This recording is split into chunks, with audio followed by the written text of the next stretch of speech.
Omar Haddad retrouvait la liberté. C'était Jacques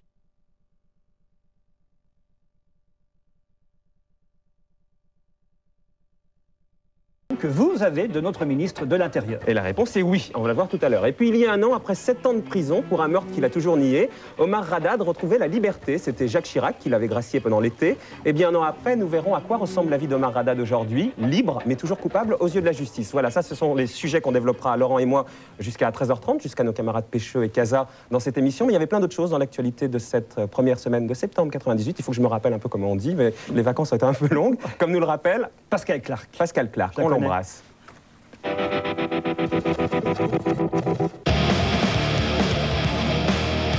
Auto-tamponneuse? Non, Formule 1. À Spa sous les eaux, 14 voitures sur le carreau. Bizarre, elle était bizarre cette semaine de rentrée.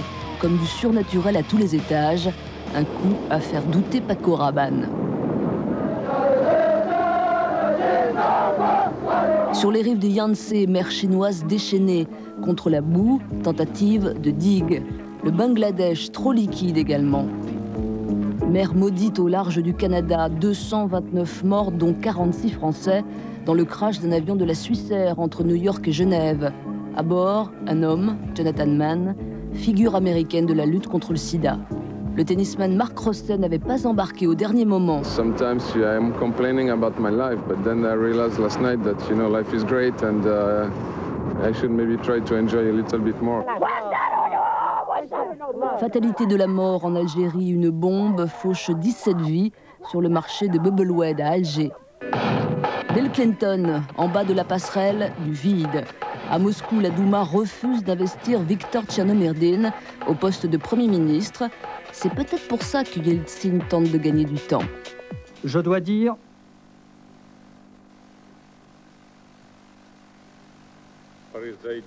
que nous aurons encore beaucoup d'événements avant d'atteindre ces résultats. Qui va là en Ukraine? C'est Jacques Chirac, en visite aussi en Moldavie, ça s'arrose. Législative en vue en Allemagne, 2 clips, 2 styles. Le mouvement pour les sociodémocrates de Gerhard Schröder, le gros plan pour le poids lourd Helmut Kohl. Si jeune et déjà si gros, l'obésité déclarée problème sanitaire mondial, 8% des Français sont obèses. Dans les assiettes, des aliments mutants, la mention OGM désormais obligatoire, organisme génétiquement modifié. Ce serait écrit en gros, ce serait mieux, mais... Mais aussi un gymnase qui dérange pour un procès de masse, procès du réseau islamiste Chalabi. Les avocats désertent les méthodes du juge Bruguière. Les détenus qui comparaissent libres partent aussi. 4 mois plus tard, 3 d'entre eux prendront 8 ans ferme. C'était une rentrée mouvementée. Amour menace au cinéma. Lundi noir à Wall Street. Pub déjantée pour une nouvelle télé. Annie Cordy, folle alliée à l'Olympia. Fabuleux. Sensationnel, excellent spectacle. Et aussi ce coup de tonnerre qui déchirait le monde littéraire. Non mais ça finit par se calmer à un moment donné. Les gens finissent par lire, quoi. Houellebecq a vendu à ce jour 300 000 particules élémentaires. Ça secouait, ça chavirait, mais Jospin maintenait son tempo. Il n'y aura ni pause, ni accélération. Heureusement, nous étions toujours champions du monde, mais même ce repère-là vacillait. Coup de froid à Reykjavik, un partout contre les Islandais dans la course à l'euro. Pour l'idole, rien à faire. Il promettait le feu, il récoltait la pluie.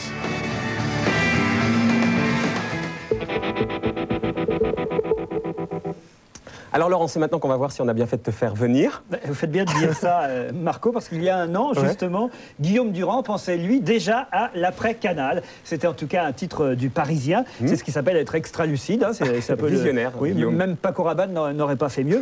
J'ai donc vérifié cette semaine dans le Parisien et j'ai pas vu si Canal pensait déjà à l'après-Ruquier. Mais sur Arte peut-être pour toi l'année prochaine. À mon avis, ça peut encore changer. Hein. Guillaume qui est à TF1 et sur Europe 1 tous les jours. Il y a un an aussi, la Douma, le Parlement russe, rejetait le nom de Viktor Tchernomyrdine, proposé par Boris Eltsine au poste de Premier ministre. Alors, il faut savoir qu'Eltsine avait déjà pris Tchernomyrdine, mais bon, il s'en rappelait plus. Tchernomyrdine sera en fait, il faut le savoir, refusé par la Douma. Et c'est finalement, pour succéder à Kirienko, Evgeny Primakov qui sera choisi. Il restera 6 mois, puis ensuite Sergei Stepatchine. Et ensuite, cet été, on l'a vu, il y aura Vladimir Poutine. Il faut quand même dire que les images, là, on les a mis un peu à vitesse accélérée parce qu'ils marchent beaucoup plus lentement que ça, Boris Eltsine. C'est à peu près la bonne vitesse pour Eltsine. C'est ça. Bon, en tout cas, c'est un emploi précaire, il faut le dire, Premier ministre en Russie. Il y a des jobs comme ça qu'il ne faut pas prendre, si on aime la stabilité de l'emploi. C'est Premier ministre russe, entraîneur au Paris Saint-Germain et président du RPR. En tout cas, pour en revenir à Eltsine, il faut le dire, faire tomber 3 premiers ministres en un an, ça prouve que non seulement il picole, le président russe, mais en plus, il renverse. Très bien, oui. Il y a un an ? Il y a un an, c'est le concept. Ça, on ne peut rien faire. Même si tu me le demandes, moi, je ne peux rien faire du tout. François évoquait l'absence d'hommage officiel à Lady Diana. 2 ans plus tard, c'est encore pire. On n'a rien vu en Angleterre, ici en France non plus, quelques touristes au pont de l'Alma, mais même pas un monument à son nom, une rue, une place, une avenue. Au moins, ils auraient pu faire un parking, tiens, à l'Alma. Ce serait pratique. Je ne sais pas si vous connaissez ce quartier, mais on ne peut pas se garer. Un parking Lady Diana serait formidable. Parce que moi, il y a une flamme quand même, mais ça n'a rien à voir avec Lady Di, c'est la flamme de la Statue de la Liberté. Non, mais un bon parking, ça aurait été parfait. En plus, moi, je suis déjà allé là-bas, je ne peux pas garer ma voiture. En plus, j'ai déjà une éraflure à ma Fiat Uno. Donc... D'accord. Il y a un an, je reste sur le même sujet. David Ginola prenait le relais de Lady Diana dans le rôle de parrain de la Croix-Rouge contre les mines antipersonnelles. Un an après, on n'est pas vraiment sûr que c'était forcément le meilleur choix pour ce juste combat, Ginola. Parce que quand même, choisir un footballeur pour représenter des victimes généralement amputées d'un ou de pied, je trouve que c'est à la limite de la provocation. En plus, Ginola avait participé à un match de football avec des amputés. Ça a dû lui rappeler l'époque où il jouait au Paris Saint-Germain. C'est ça, tu termines, Laurent. Il y a un an, l'équipe de France de foot recevait la médaille de la Légion d'honneur et en échange, Chirac recevait, lui, le maillot numéro 23 des Bleus. C'est ce qu'on appelle l'emploi fictif de la sélection. C'est tout notre président. Regardez, il a l'air ravi qu'on lui dise qu'il est sur la touche. Ça lui était déjà arrivé pour la dissolution. Qu'est devenu le maillot depuis? J'imagine que vous avez envie de me poser la question, Marco. Qu'est devenu le maillot depuis? J'en sais rien. On ne sait même pas ce qu'est devenu le président de la République, d'ailleurs. Mais si, il est au Québec, là, tu sais, au sommet de la francophonie. Oui, avec Tibéri et Juppé. Alors, si je te dis tu me dis pas vous, parce qu'autrement, on va jamais y arriver. On va se dire tu, vous, ça dépendra des moments. On commence par tu, on verra bien. Et je suis sans mes lunettes, donc j'en vois 2. D'accord. À moi de dire il y a un an, jour pour jour, le 4 septembre 98, Omar Haddad devenait un homme libre. Omar Haddad avait été condamné à 18 ans de prison pour le meurtre en 91 de sa patronne, Ghislaine Marchal, un meurtre qu'il a toujours nié, on le sait. Et après 7 ans de prison, l'année dernière, justement Jacques Chirac, qu'on avait retrouvé donc déjà l'année dernière, avait décidé de le gracier. Et bien un an après sa libération, Bruno Donnet, qui est un petit nouveau dans l'équipe, a rencontré Omar Haddad à Marseille, qui est donc libre, mais toujours coupable aux yeux de la justice. Omar Haddad est libre. L'ancien jardinier marocain a toujours clamé son innocence. 4 septembre 1998, après 7 ans passés derrière les barreaux, Omar Haddad retrouvait la liberté, gracié mais pas innocenté. Ses premiers mots étaient pour la justice. Je voulais vraiment le combat continue jusqu'au bout. Comment sont passés ces 7 ans? Très très mal passé. Parce que c'est pas facile pour quelqu'un innocent derrière les barreaux pour rien, c'est quelque chose de mal, très très mal. Sorti de prison, l'ex-jardinier est devenu manutentionnaire dans une boucherie musulmane. Entre un patron attentif et des collègues qui l'ont vite accepté, il essaye aujourd'hui de retrouver une vie d'homme libre. Ça va parce que je suis libre, j'ai mon travail, je suis avec ma famille. Bon, de l'autre côté, c'est toujours, je passe toujours à l'affaire. Bon, d'accord, je suis sorti, etc. Mais 7 ans de ma vie, c'est passé déjà. C'est qui c'est marrant, 7 ans de ma vie? Personne.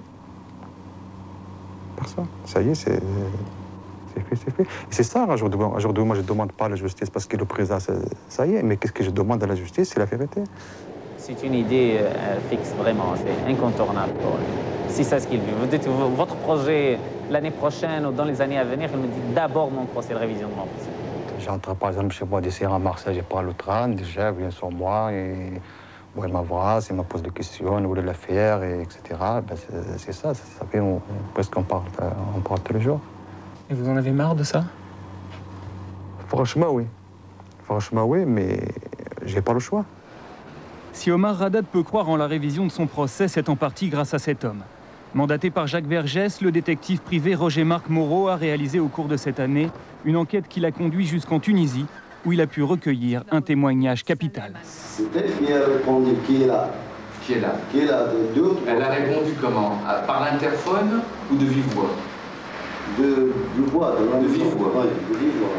Ce témoin apporte la preuve que le lundi 24 juin 1991, des personnes se trouvaient à la chamade alors que Madame Marshall était déjà décédée et que l'on n'avait pas encore retrouvé son cadavre.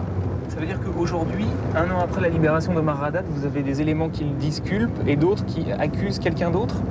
Tout à fait. Nous avons maintenant l'identité des personnes qui ont fait la mise en scène et qui ont assassiné Madame Marshall. Et de qui s'agit-il? Écoutez, ce sont des proches de la victime. Je ne vais pas, il ne m'appartient pas, dans une émission, de donner leur nom à la vindicte publique. L'avocat d'Omar Haddad a depuis déposé en janvier dernier une demande pour que le procès soit révisé. Actuellement, la justice examine le dossier et entend les nouveaux témoins. Alors, est-ce que vous avez une chance d'aboutir? Écoutez, je ne veux pas lire dans le bar de café, mais je pense que les éléments que nous avons apportés sont assez nombreux et introduisent un doute suffisant pour que nous puissions espérer une décision favorable. Et c'est quoi la prochaine étape? La prochaine étape, c'est la décision de la Chambre criminelle de Cour de cassation d'ordonner ou pas un nouveau procès. Pour l'heure, aucune date n'a encore été fixée. La justice peut d'ailleurs refuser de rouvrir le procès. Depuis 200 ans, la commission de révision des condamnations pénales n'a modifié que 6 jugements. Alain de Frémont, bonjour. Bonjour. La dernière fois et la seule fois qu'on vous a vu à la télé, c'était l'année dernière. Vous n'aviez pas vraiment la forme. Pas vraiment, non. Vous aviez même les larmes aux yeux. Il faut dire que vous partiez en Grèce, profiter a priori de la plage, des vacances. Tout à fait. Vous êtes retrouvé 19 jours en prison. Oui. Vous allez voir, cette année, ça va être beaucoup plus sympa avec Laurent et moi, il n'y a pas de problème. Je vais vous demander avec Laurent si un an après, vous vous êtes remis de cette mésaventure. Mais on va d'abord raconter cette mésaventure. C'était il y a pile un an, des vacances qui ont mal tourné avec Fabien Vincent. Je voudrais rentrer chez moi rapidement. En gardant des amis en Grèce. Comment? En gardant des